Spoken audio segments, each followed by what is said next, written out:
নিয়েছি চিড়াটা যে জলে রেখেছিলাম।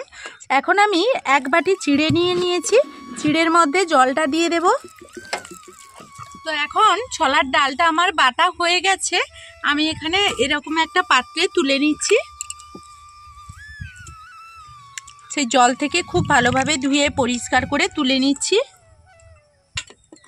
তো বন্ধুরা, আজকের আবারও তোমাদের সামনে নতুন একটা ভিডিও নিয়ে হাজির হয়ে গেছি। আজকের আমি পুরনো দিনের একটা রান্না তোমাদের সামনে শেয়ার করব। তো ছোলার ডাল আর চিড়ে দিয়ে দারুণ স্বাদের একটা রেসিপি দেখাবো। তো চলো পুরো ভিডিওর সঙ্গে থাকো, আশা করব আজকের ভিডিওটা তোমাদের কাছে ভালো লাগবে। এখন আমি এক বাটি চিড়ে নিয়ে নিয়েছি, চিড়ের মধ্যে জলটা দিয়ে দেব।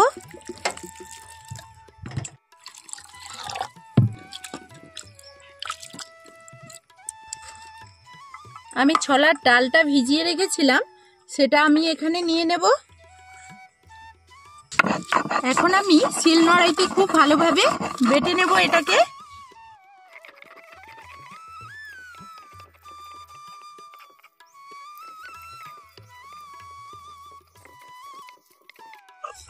তো এখন ছোলার ডালটা আমার বাটা হয়ে গেছে, আমি এখানে এরকম একটা পাত্রে তুলে নিচ্ছি।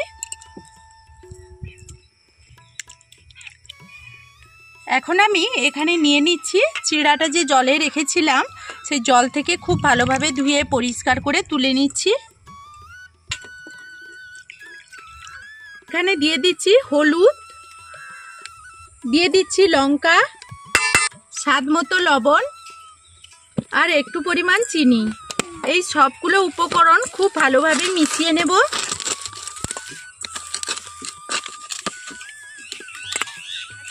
এখানে গ্যাসটা অন করে দিয়েছি, কড়াই বসিয়ে দিয়েছি, কড়াইটা গরম হয়ে গেছে।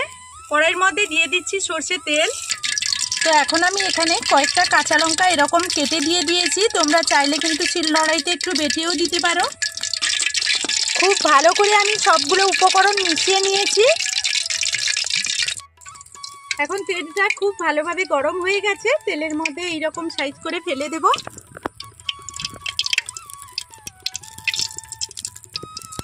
কম করে দিয়ে দেব।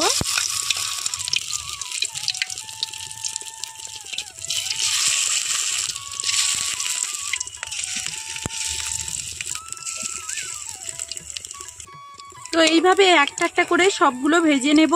তো এক পিঠে তো সবগুলো ভাজা হবে না, পরের ব্যাচে সবগুলো আমি ভেজে নেব।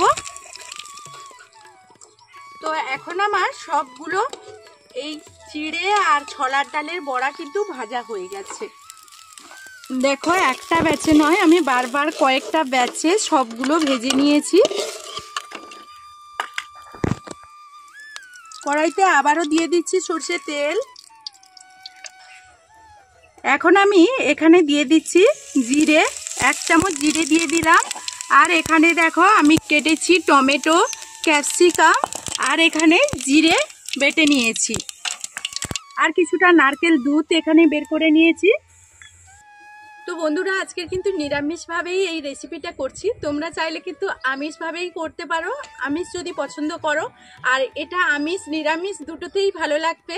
এটা খুব পুরনো দিনের রান্না, তাই বেশিরভাগ নিরামিষের দিনই এই রান্নাটা করতো আমার মা ঠাকুমারা।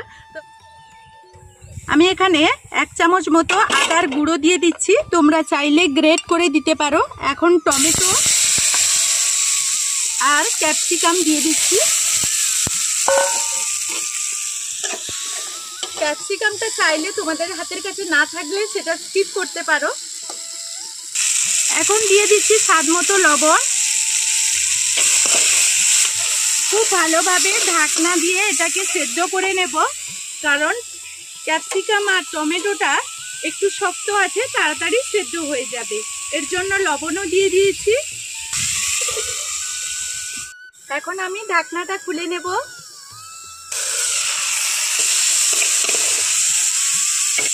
এখানে আমি জিরেটা যে বেটে রেখেছিলাম, জিরেটা দিয়ে দিচ্ছি। অল্প একটু জলও দিয়ে দিচ্ছি, কারণ কিছু গুঁড়ো মশলা এখানে অ্যাড করব।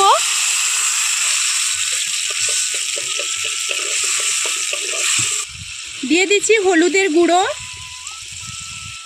লঙ্কার গুঁড়ো, কাশ্মীরি লঙ্কা চাইলে স্কিপ করতে পারো, এই সমস্ত মশলা খুব ভালোভাবে তেলের মধ্যে কষিয়ে নেব। আবারও আমি এখানে ঢাকনা দিয়ে দিচ্ছি। এখন আমি ঢাকনাটা খুলে নেব। খুব ভালোভাবে এখানে নাড়াচাড়া করে নেব। আর এখানে দেখো ক্যাপসিকাম আর টমেটোটা যে ছিল খুব ভালোভাবে সেদ্ধ হয়ে গেছে। এখন এর মধ্যে দিয়ে দিচ্ছি জল।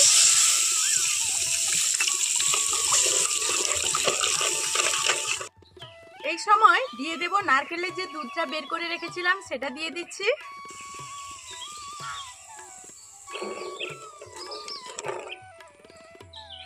তো স্বাদের ব্যালেন্সটা ঠিক রাখার জন্য আমি এখানে 1 চামচ মতো চিনি দিয়ে দিচ্ছি। কারো যদি অসুবিধে থাকে স্কিপ করতে পারো। এখন খুব ভালোভাবে গ্রেভিটা ফুটিয়ে নিয়েছি। এখন ভেজে রাখা চিড়া আর ছোলার ডালের বড়াগুলো আমি এখানে দিয়ে দেব। আর এই বড়াগুলো তোমরা চাইলে কিন্তু এমনিতেও এইভাবে খেতে পারো, আবার এইভাবে রান্না করেও খেতে পারো।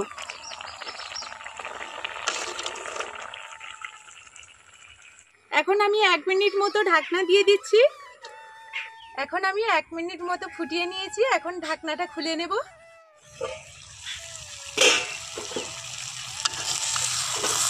আর রান্নাটা দেখো আমার পুরো কমপ্লিট হয়ে গেছে। এটা আমি নামিয়ে নেব।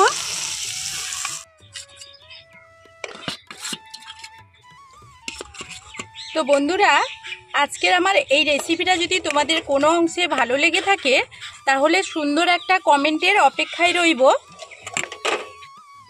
তো বন্ধুরা, আজকের মতো ভিডিওটা এই পর্যন্ত।